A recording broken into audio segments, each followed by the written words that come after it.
नमस्कार दोस्तों, आप सभी का स्वागत करते हैं हमारे चैनल पश्चिम बंगाल न्यूज की ओर से। देर ना करते हुए चलिए जानते हैं पश्चिम बंगाल की ताजा खबरें। अगर आपने अभी तक हमारा चैनल को सब्सक्राइब नहीं किया है तो जल्दी से सब्सक्राइब और वीडियो को लाइक करें ताकि हमारी सारी खबरें सबसे पहले आप तक पहुंच सके। और वीडियो को कहां से देख रहे हैं कमेंट में जरूर बताएं। 10वीं से 12वीं पास को मिल रहा घर बैठे काम सैलरी 25,700 रुपये महीना, ऐसे करें आवेदन। प्रधानमंत्री वर्क फ्रॉम होम योजना केंद्र सरकार की एक डिजिटल रोजगार पहल है जिसके तहत देश के युवाओं, महिलाओं और स्टूडेंट्स को घर बैठे काम करने का अवसर दिया जा रहा है। इस योजना की सबसे बड़ी खासियत यह है कि इसमें 10वीं से 12वीं पास उम्मीदवार भी आसानी से जुड़ सकते हैं और बिना किसी निवेश के ऑनलाइन काम शुरू कर सकते हैं। डिजिटल इंडिया के तहत शुरू की गई इस पहल में काम पूरी तरह ऑनलाइन होता है, जिससे ग्रामीण और शहरी दोनों क्षेत्रों के लोग इसका लाभ उठा सकते हैं। हमारे आज के फैसले की गूंज दशकों तक सुनाई देगी। ओमान के साथ फ्री ट्रेड एग्रीमेंट साइन करने पर बोले पीएम मोदी। प्रधानमंत्री नरेंद्र मोदी के ओमान दौरे का आज दूसरा दिन है। मस्कट पहुंचे पीएम मोदी ने भारत ओमान बिजनेस समिट के दौरान कहा कि हमारे रिश्ते भरोसे की नींव पर बने हैं, दोस्ती की ताकत से आगे बढ़े हैं और समय के साथ और गहरे हुए हैं। आज हमारे डिप्लोमेटिक रिश्तों को 70 साल हो गए हैं। यह सिर्फ 70 साल का जश्न नहीं है, यह एक मील का पत्थर है जहां हमें अपनी सदियों पुरानी विरासत को एक खुशहाल भविष्य की ओर ले जाना है। मस्कट में कम्युनिटी प्रोग्राम में मिले उत्साह को लेकर पीएम मोदी ने कहा कि भारतीय डायस्पोरा भारत और ओमान को करीब लाने में अहम भूमिका निभा रहा है। सीनियर सिटीजन की बल्ले बल्ले, अब हर महीने मिलेंगे 20,000 रुपए। SCSS योजना की सबसे बड़ी विशेषता इसकी निवेश सीमा और उससे होने वाली नियमित आय है। वर्तमान नियमों के अनुसार एक वरिष्ठ नागरिक इस खाते में अधिकतम 30 लाख रुपए तक का निवेश कर सकता है। यदि कोई निवेशक इस अधिकतम सीमा का लाभ उठाता है तो उसे 8.2% की वर्तमान ब्याज दर के हिसाब से लगभग 20,500 रुपये की मासिक आय प्राप्त हो सकती है। देश की धरोहर हैं, कोई निजी संपत्ति नहीं। केंद्र ने कहा, सोनिया गांधी के पास हैं नेहरू के पत्र। भारत सरकार के संस्कृति मंत्रालय ने कहा है कि सोनिया गांधी ने 2008 में प्रधानमंत्री संग्रहालय एवं पुस्तकालय PMIL से पूर्व प्रधानमंत्री जवाहरलाल नेहरू के सभी निजी पारिवारिक पत्र और नोट्स ले लिए थे। मंत्रालय ने कहा है कि PMIL उन सभी पत्रों को वापस पाने के लिए सोनिया गांधी के संपर्क में है। केंद्रीय मंत्री गजेंद्र शेखावत ने बुधवार को कहा कि कांग्रेस की पूर्व अध्यक्ष सोनिया गांधी ने लिखित रूप में स्वीकार किया है कि ये दस्तावेज उनके पास हैं और उन्होंने इस मुद्दे पर सहयोग करने का वादा किया है। बंगाल में SIR पूरा, अब 1.36 करोड़ वोटर्स को सुनवाई के लिए बुलाएगा चुनाव आयोग। पश्चिम बंगाल में SIR के तहत करीब 1.36 करोड़ मतदाताओं को सुनवाई के लिए बुलाया जाएगा। इस प्रक्रिया के बाद जारी ड्राफ्ट वोटर लिस्ट से मृत्यु, पलायन और अन्य कारणों से 58 लाख से ज्यादा नाम हटाए गए हैं। मुख्य निर्वाचन अधिकारी मनोज कुमार अग्रवाल ने कहा कि राज्य ने तय समय सीमा में SIR पूरा कर लिया है। जिन मतदाताओं के नाम ड्राफ्ट सूची में नहीं हैं, वे फॉर्म 6 और एनेक्स्चर 4 जमा कर सकते हैं। अब एक साथ मिलेगा 3 महीने का राशन, सरकार की नई योजना शुरू। भारत सरकार ने देश के गरीब और निम्न मध्यम वर्गीय परिवारों के लिए खाद्य सुरक्षा के क्षेत्र में एक ऐतिहासिक युगांतरकारी कदम उठाया है। नवंबर 2025 से पूरे देश में राशन वितरण की एक नई और क्रांतिकारी व्यवस्था लागू कर दी गई है। इस बदलाव का मुख्य केंद्र त्रैमासिक वितरण प्रणाली है, जिसका उद्देश्य राशन वितरण में व्याप्त भ्रष्टाचार को खत्म करना और लाभार्थियों को बार बार होने वाली असुविधा से बचाना है। राहुल गांधी और सोनिया गांधी को क्या वाकई नेशनल हेराल्ड मामले में अदालत से राहत मिली है? मंगलवार 16 दिसंबर को दिल्ली की राउज एवेन्यू कोर्ट ने प्रवर्तन निदेशालय यानी ED की नेशनल हेराल्ड मामले में दायर की गई चार्जशीट का संज्ञान लेने से मना कर दिया। ED का आरोप था कि कांग्रेस सांसद सोनिया गांधी और राहुल गांधी समेत अन्य लोगों ने पैसों का घोटाला किया था। इसी मामले के तहत ED ने इस साल अप्रैल में एक चार्जशीट दायर की थी। ED की चार्जशीट को प्रोसिक्यूशन कंप्लेंट भी कहा जाता है। चार्जशीट दायर करने के बाद कोर्ट को उसका संज्ञान लेना होता है, फिर मामला आगे बढ़ता है। युवाओं को नहीं पसंद आया पीएम इंटर्नशिप।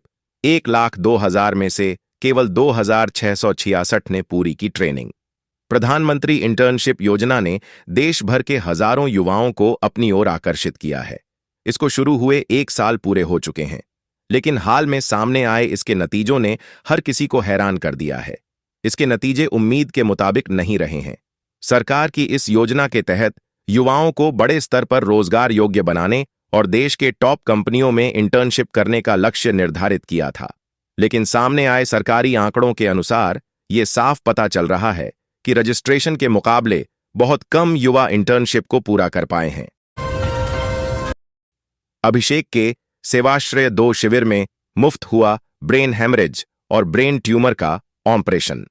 अभिषेक बनर्जी की पहल पर शुरू हुए दक्षिण 24 परगना के महेश तला स्थित सेवाश्रय 2 शिविर से एक बार फिर मानवता और सुनियोजित स्वास्थ्य सेवा की मिसाल सामने आई है। गंभीर न्यूरोलॉजिकल समस्या से जूझ रहे 2 बुजुर्ग मरीजों का पूरी तरह मुफ्त और सफल ऑपरेशन कर उन्हें नया जीवन दिया गया है।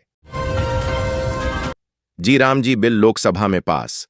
शिवराज सिंह बोले, अब कांग्रेस भंग कर देनी चाहिए। केंद्रीय ग्रामीण विकास मंत्री शिवराज सिंह चौहान ने लोकसभा में जी राम जी बिल 2025 पर बहस के दौरान कांग्रेस पर हमला किया। उन्होंने कहा कि कांग्रेस ने योजनाओं के नाम महात्मा गांधी के बजाय नेहरू परिवार के नाम पर रखे।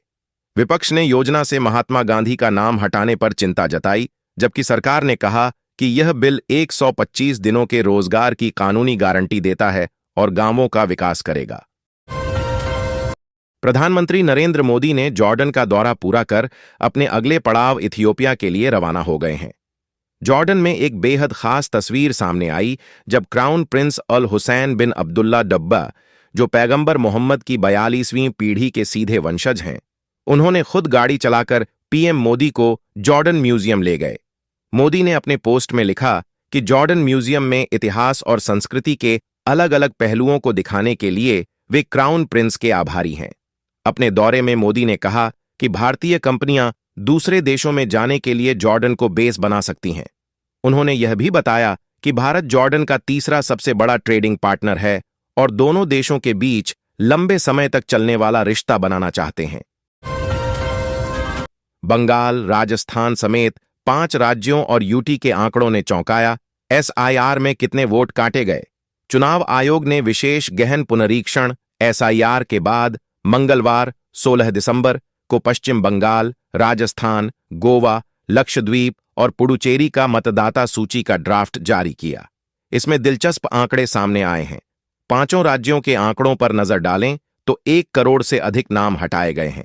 5 राज्यों में अब 12,33,47,513 वोटर्स हैं।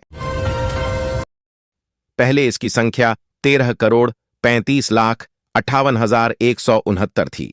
1,21,06,656 वोटर्स के नाम हटाए गए हैं, यानी 7.64% वोटर्स के नाम हटाए गए हैं। लोकसभा से पास हुआ जी राम जी बिल, सदन में फाड़ी गई विधेयक की कॉपी, जबरदस्त हंगामा। संसद का मॉनसून सत्र चल रहा है और आज विपक्ष का जोरदार हंगामा देखने को मिल रहा है, क्योंकि सदन में जी राम जी बिल पेश किया गया। लोकसभा में गुरुवार को विकसित भारत गारंटी फॉर रोजगार एंड आजीविका मिशन ग्रामीण वीबीजी राम जी बिल 2025 पास हो गया है। विपक्षी सांसदों ने जोरदार हंगामा किया। प्राइवेट प्लेयर्स के लिए खुलेगा न्यूक्लियर एनर्जी सेक्टर, लोकसभा में शांति बिल पास। भारत की ऊर्जा दुनिया में ऐतिहासिक बदलाव आने वाला है। लोकसभा में बुधवार को देश के नागरिक न्यूक्लियर एनर्जी सेक्टर में प्राइवेट प्लेयर्स की भागीदारी का रास्ता खोलने वाले महत्वपूर्ण विधेयक को पारित किया गया। Sustainable harnessing and advancement of nuclear energy for transforming India Shanti bill को ध्वनिमत से मंजूरी दी गई। विपक्ष के सदन से वॉकआउट के बीच यह विधेयक पारित हुआ। हम ऐसे ऐतिहासिक निर्णय ले रहे जिसकी गूंज दशकों तक सुनाई देगी। ओमान में गरजे पीएम मोदी, बड़ी बातें। प्रधानमंत्री नरेंद्र मोदी ओमान दौरे पर हैं। इस दौरान उन्होंने कहा कि 21वीं सदी का भारत बड़े और त्वरित फैसले लेता है, बड़े लक्ष्य तय करके आगे बढ़ता है और समयबद्ध तरीके से परिणाम देता है। पीएम मोदी ओमान की राजधानी मस्कट में भारतीय समुदाय को संबोधित कर रहे थे। इस दौरान उन्होंने कहा कि हमारा रिश्ता ट्रस्ट की नींव पर बना है, दोस्ती की ताकत से आगे बढ़ा और समय के साथ गहराता चला गया। आज हमारे डिप्लोमेटिक रिश्ते भी 70 वर्ष के हो गए हैं। ये सिर्फ 70 वर्ष का उत्सव नहीं है, ये वो पड़ाव है जहां से हमें अपनी सदियों की विरासत को एक समृद्ध भविष्य की ओर ले जाना है। बंगाल में बेरोजगारी 40% कम हुई। कोलकाता पश्चिम बंगाल में बेरोजगारी दर राष्ट्रीय औसत से काफी कम है। बंगाल में बेरोजगारी 40% कम हुई है। मुख्यमंत्री ममता बनर्जी ने यह दावा बुधवार को Confederation of West Bengal Traders Associations CWBTA की ओर से आयोजित सम्मेलन में किया। नेताजी इंडोर स्टेडियम में बुधवार को उन्होंने विपक्ष की आलोचनाओं का कड़ा जवाब देने के लिए नीति आयोग की रिपोर्ट पेश की और राज्य की आर्थिक तरक्की पर जोर दिया। मुख्यमंत्री ने कहा कि कई लोग हमारे खिलाफ सिर्फ बदनामी फैलाते हैं, लेकिन केंद्र सरकार की बनाई नीति आयोग की रिपोर्ट कुछ और ही कहती है। हसनत अब्दुल्लाह ने अब भारतीय उच्चायुक्त को निकालने के लिए कहा। तौहीद हुसैन ने भी भारत पर उठाया सवाल।